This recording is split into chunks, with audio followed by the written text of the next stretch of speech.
T.A.G, very nice, very evil. Yeah, that's T.A.G shit. Free fall as I die through the kaleidoscope in my mind. No rope up to climb. Gotta remind myself that I'm fine. Mama, I don't really. What up, T.A.G Nation, and welcome to another episode of NXT.A.G with your boy, One Belt Scoot. I know. I JC Jane. If anybody know how you feel, I know how you feel. I had 2 championships, and after this past weekend, I'm only down to 1. I'm only down to the Technicals Prediction Championship, but it's cool.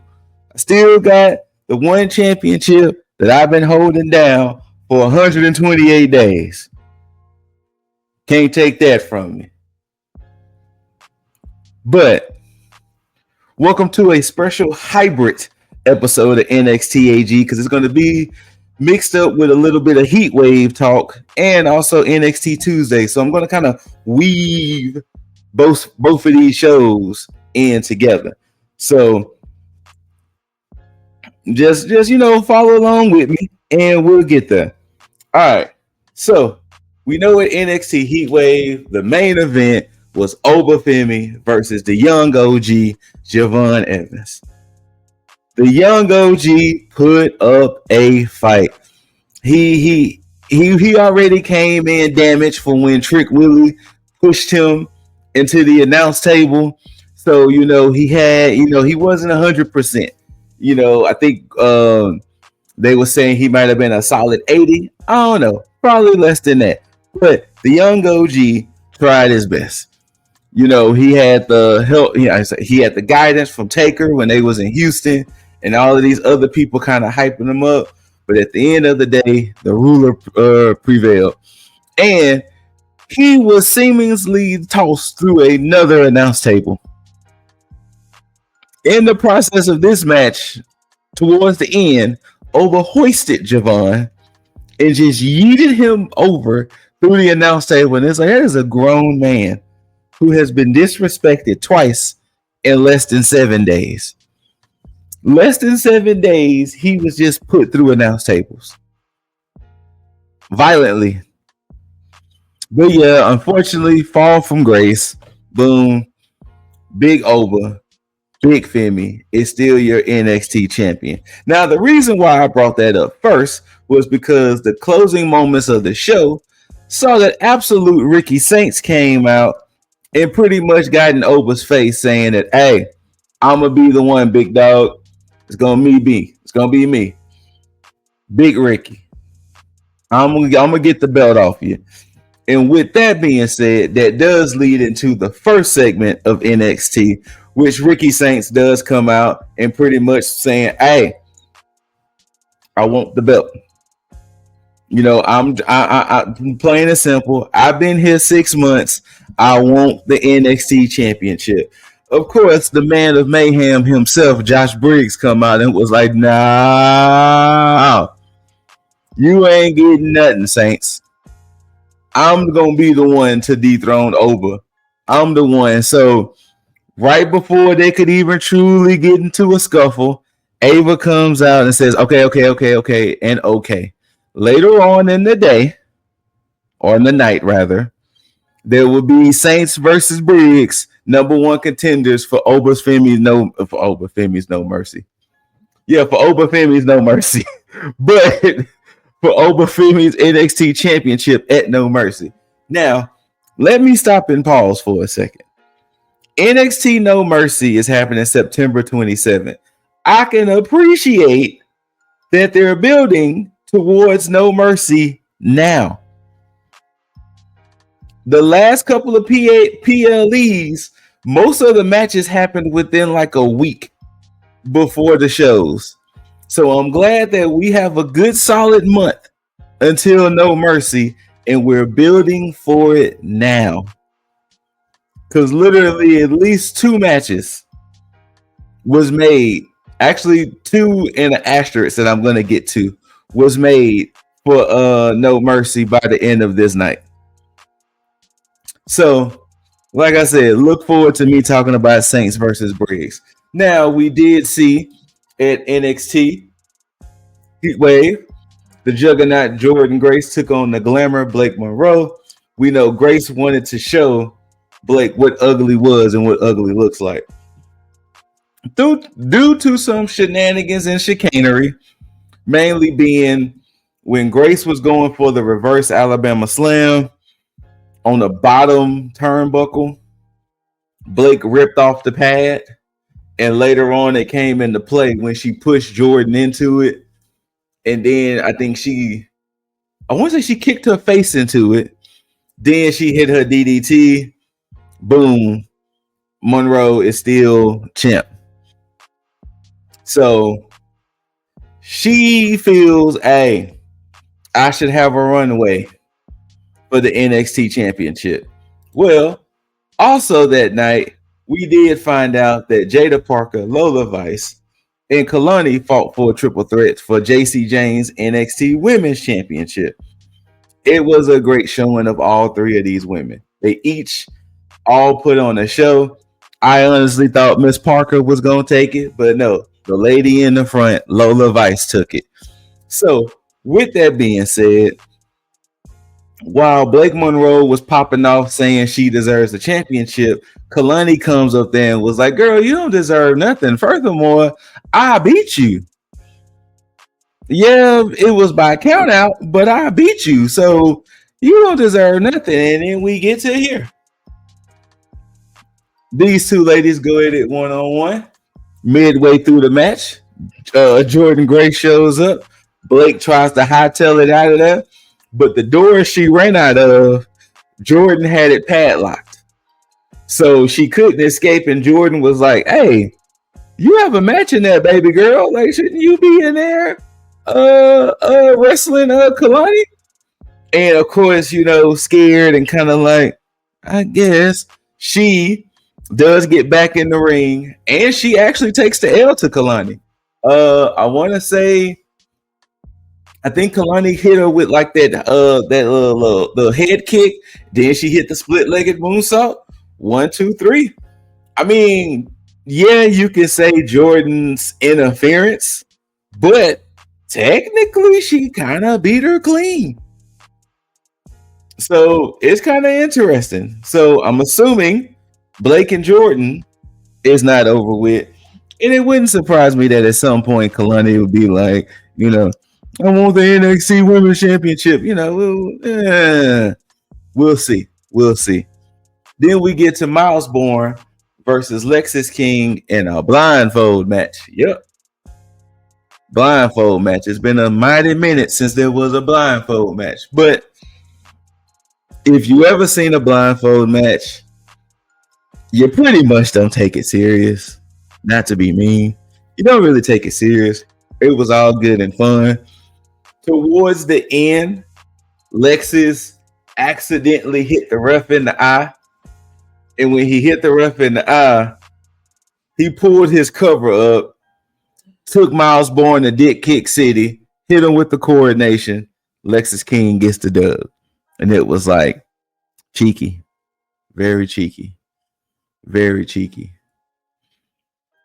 Then we get a segment with the NQCC, Ren and Charlie. They was backstage because Ren had to find a partner. Well, she couldn't find one, so she was willing to go at it alone. She was like, I have no partner. You know, Charlie got me into this, so I guess I'm doing it. Charlie Dempsey pops up and surprises her that her tag team partner is going to be Kendall Gray. He was saying about how impressed he was with Kendall Gray, and you know, she quote unquote accepted my tutelage and help. And Kendall was like, No, I didn't. Like, you know, what are you talking about? And she ended up being Ren's partner. So Ren and Kendall takes on the Cullens, Tatum, and Izzy. It wouldn't surprise me if they go ahead and put Kendall in the NQCC. I can go ahead and see that at the moment, that they add her to the NQCC. But pretty standard tag match. Nothing that exciting per se. Nothing that, whatever. Tatum and Izzy end up getting the W. I want to say there was like a little miscommunication, if I remember correctly. But Tatum and Izzy gets the dub. I mean, technically Ren and Kendall has to work out the kinks. They're a new team, technically, if they stay a team. So there you go. We do get a Trick Willie segment, and he pretty much saying that, hey, NXT has laid out the schedule. We got Homecoming at Full Sail, I think on the 16th. We have No Mercy on the 27th. Halloween Havoc, I want to say, was October 25th. And he was like, all I want to know is, pretty much, is your boy Trick Willie going to be there, and pretty much against who? As as still TNA champion, expect to see your boy Trick Willie kind of energy. Then we get to that match that I mentioned earlier, Josh Briggs versus Ricky Saints. Pretty good matchup. More and more, I've said it here and there, you kind of keep forgetting how good of a worker Briggs can be. I mean, to be fair, and if this is controversial, so let it be it. Briggs is kind of the new T.A.G. Since they let T.A.G go, because he got called up, and I think they never used him. Briggs is the new T.A.G. I can't remember who was taller, but as far as the build and the athleticism, Briggs is pretty much the new T.A.G. That he can show you. I can move like a cruiserweight per se. I can hit hard. I got the power. I got the look. I got the height. But it was a pretty solid match between Briggs and Saints. Not gonna lie. Ultimately, it did lead to Saints having to hit a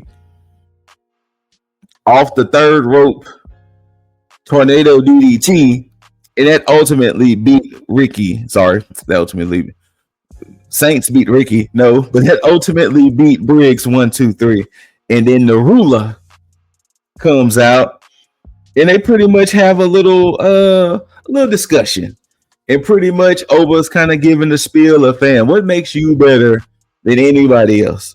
What makes you think you're gonna be the one to dethrone your boy?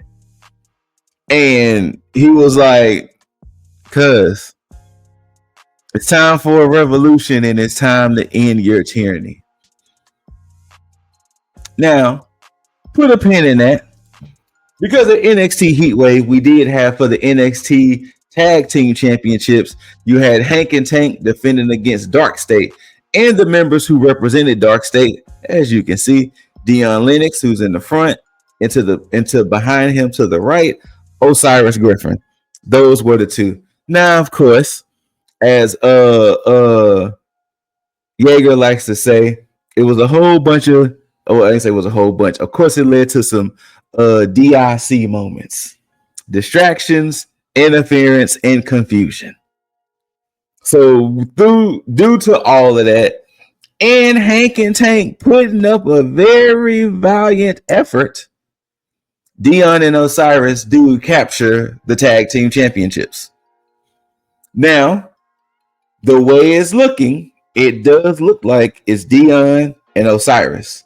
They didn't mention if they're going to try to do a free bird rule or if the free bird rule is in effect, because even in the renders, it has Dion and Osiris, holding the championships in the renders. So we shall see. But going back to the moment, Dark State's music hits, and they're pretty much saying, yeah, just because we're the tag team champions. Now, sorry. This is going back to the Saints and Oba situation. Just because we're the tag team champions don't mean that we don't still want it all. And y'all standing in Dark State's ring at the moment. So the four members of Dark State come down there, start attacking, and start beating up on Oba and Saints. And then the Belly Bandits, Hank and Tank, run out there, made it an even 4-on-4. And they fought them off. Now, of course,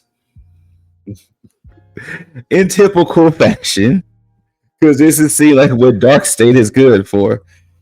It was announced through a segment with Hank and Tank that not only will Hank and Tank get their rematch at some point, but next week on NXT TV, it will be Dark State taking on Oba, Ricky, and Hank and Tank. Yeah. Dark State love a good 8-man tag or a 6-man tag. Boy, I tell you. We do get a segment of Zaruka along with Soul. Lord, it's the same person. Zaruka along with Lola, since they're teaming up tonight against Fatal Influence, and they pretty much gave her a shirt. It was a Zaruka shirt, but they put, Vice City on it to kind of solidify the teaming up. And then Jada Parker comes up to Lola, and Lola was like, "Oh my God, Jada, what do you want?" She was like, No. I just want to congratulate you. You did your thing Sunday. And then Lash was like, "Well, I can see, because all them L's you taking, Jada, must be humbling your ass." And she was like, "Didn't Nia just beat you?" And then of course it led to some chatter between them two. And it was announced next week that Lash will be taking on Jada. And Ava at Heatwave did announce officially that the Speed Championships will come to NXT. So as we know, Slow Ruka is the women's speed champion. Yep, sold 2 belts. She has the women's speed championship. And I don't know exactly who has the men. I didn't look into it for the men. But to run it down, because I know the speed championship was exclusively on X/Twitter, and they filmed it before shows, and pretty much it's a tournament. And each match is 3 minutes. You have to win within the 3 minutes. I don't necessarily know what happens if there's not a winner within 3 minutes.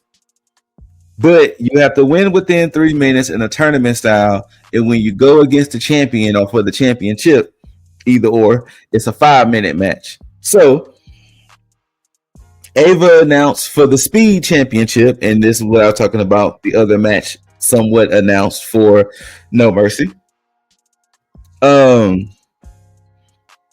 Laney Reed from NXT, Fabi Apache from AAA, Zaya Brookside from TNA, and Candice LeRae from SmackDown. Those 4 women will compete in the tournament, and the winner takes on Sol Ruka at No Mercy. There you go. And like I said, no word yet on the men's championship. All right. Also at Heatwave, we had the Canadian contingency of Chelsea Green and North American champion Ethan Page taking on Tavion Heights and Tyra May Steele. Yes, there was, distractions, interference, and confusion because, you had the secret Hervis and this and the other. But Tavion and Tyra did put on a good showing. We already know Ethan. I mean, if you've been following Ethan's career, Ethan is Ethan. We know Chelsea at this point. So it was a really good showing for Tavion and Tyra at Heatwave. But ultimately, the Canadian contingency gets the W. So that leads into tonight where Tyra May Steele took on Alba Fire. Pretty solid match. Of course, you still had you still had Piper, Chelsea, and Ethan, while Tyra only just had Tavion. And forgive me because I really do not remember who won that match. Tyra. She won by, I think, if I remember correctly, she won with the most devastating move in wrestling, the roll up. I think she rolled up Alba to win. And then from that, I want to say Chelsea came in to start beating up on her. And then Tavion comes in to kind of pull Chelsea kind of off of Tyra. And then it led to Chelsea trying to slap Tavion. Tavion blocks it. Then eventually Ethan hits him in the back with the championship and kind of stomps him out. And that's pretty much how that segment ended with, Tyra versus Alba. So at some point, I'm going to assume, no mercy, we're going to get Ethan Tavion for the North American Championship. I mean, it just seems like it's there for the taking. Also at Heatwave, JC Jane defended her TNA championship against Ash by Elegance and Masha Slamovich. Of course, JC had Fatal Influence. Ash by Elegance had the Elegance brand, and Masha was just a lone wolf. You know what I'm saying? Masha was like, I'm just Dolo in this thing. Of course, like Jaeger once said before, and said it again, there was distractions, interference, and confusion in this match because Jasmine decided to, I can't remember if it was Ash or Masha, but she just straight up punched the girl right in the ref's face. The ref was looking like, what in the hell? Hey, Fatal Influence leave. So Fatal Influence get kicked out. Then eventually JC hits the rolling encore on Masha. They pull her out. The Elegance brand. They pulled JC out, which I think that led, if I remember correctly, it led to Ash hitting the swanton on Masha. 1, 2, 3, and new TNA Knockouts champion, Ash by Elegance. Like I said, JC, I know how it feels. You walk in with 2 belts, you expect to leave with 2, but you only leave with 1. But hey, you are still NXT Women's Champion. And like I mentioned earlier, main event time, 6-woman tag, Fatal Influence taking on the team of Lola, Sol Ruka, and Zarya. This was actually a very exciting match to watch. Like, this was a pretty entertaining match. A pretty entertaining 6-woman tag. In midst of the match, that little balcony area, Lainey Reed was there, watching over because, she wanted to, I guess, get a look at the potential, her potential challenger for the Speed Championship and Sol Ruka. But what was interesting was there was an interview earlier where JC was talking about how, her losing the belt and she wasn't even pinned, and they was bringing up the Speed Championship, and Jasmine was like, yeah, I think I should be the one to go for the Speed Championship. And JC was like, girl, you ain't never been a champion before. Move around. Fallon would be the best choice to do. And she was like, no, y'all two had y'all's chance and opportunity. Let your girl get some shine. So I guess at some point, once the dust settles on who wins the tournament between those 4 women and ultimately who walks out of No Mercy Speed Champion, I guess we will see if Jasmine is like, hey, I'm gonna go get me a championship. Y'all keep talking about your girl. I'm gonna go get me a championship. How about that? You know what I'm saying? How about that? How about I'm gonna go get me one? But back to this. Like I said, it was definitely a pretty good and pretty decent 6-woman tag. Of course, the team of Lola, Zarya, and Sol get the W. I mean, you got to build up the challenger and Lola, but ultimately they get the W. And so, No Mercy, we have 2 matches set already. JC Jane taking on Lola Vice, Oba taking on Ricky Saints, and we know Sol Ruka will be defending her Speed Championship, but we don't know who against yet. And like I said, those women again: Lainey Reed from NXT, Fabi Apache from AAA, Zaya Brookside from TNA, and Candice LeRae of SmackDown. Next week, we're going to get Zaya Brookside versus Candice LeRae. We're also going to get Dark State taking on Oba, Ricky, Hank, and Tank. We're also going to get Jada versus Lash. And I feel like there was one other match. I think that was announced for next week that they brought up. But I think that's it. So yeah, like I've uttered the sentiment earlier, I can 100% appreciate they're going to take this month to build towards No Mercy.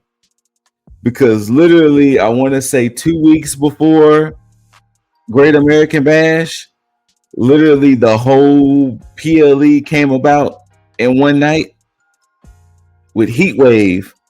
Almost the same thing. Other than a couple of matches here and there that was announced, pretty much Heatwave did the same thing. So I can appreciate that not only we have the slate knowing that, hey, we have we have No Mercy, September 27th, and we have Halloween Havoc, October 25th, that it lets me know that they're going to properly build towards these shows. Rather than, let's hurry up and get some matches together and boom, put on the PLE. But yeah, that was NXT, y'all, as a whole. And Heatwave. I know we didn't do the typical hot tag because I wanted to kind of weave it in with NXT.A.G since, you know, a lot of the fallout from that was in this. So I did wanted to weave it. So I hope y'all enjoyed kind of like the hybrid, because probably going forward, this is probably how I would do NXT PLEs and kind of, you know, mix it with, you know, the weekly NXT.A.G and try to, you know, pretty much how I did it with this episode. But whether you loved it or hated it, don't forget to rate it thumbs up, thumbs down, like, share, tag the subscribe button if you haven't already. Tag that notification bell if you haven't already, so you can be notified for all the videos. Once again, shout outs to Juggs for getting his championship back, because I did steal it. I'm not gonna lie, I stole it. I straight used that tag in the bank and stole it. But shout outs to Juggs getting his championship back. Like I said, I'm gonna keep a death grip on this technical predictions championship. Thank y'all for tuning in. Shout outs to Lip Dizzle. Shout outs to Jaeger. Once again, Juggs. Shout outs to Leo. Shout outs to y'all out there. Love yourself. Love one another. Take care of yourself and take care of one another. Until next time, you beautiful, beautiful people. Don't forget to tag out. Peace.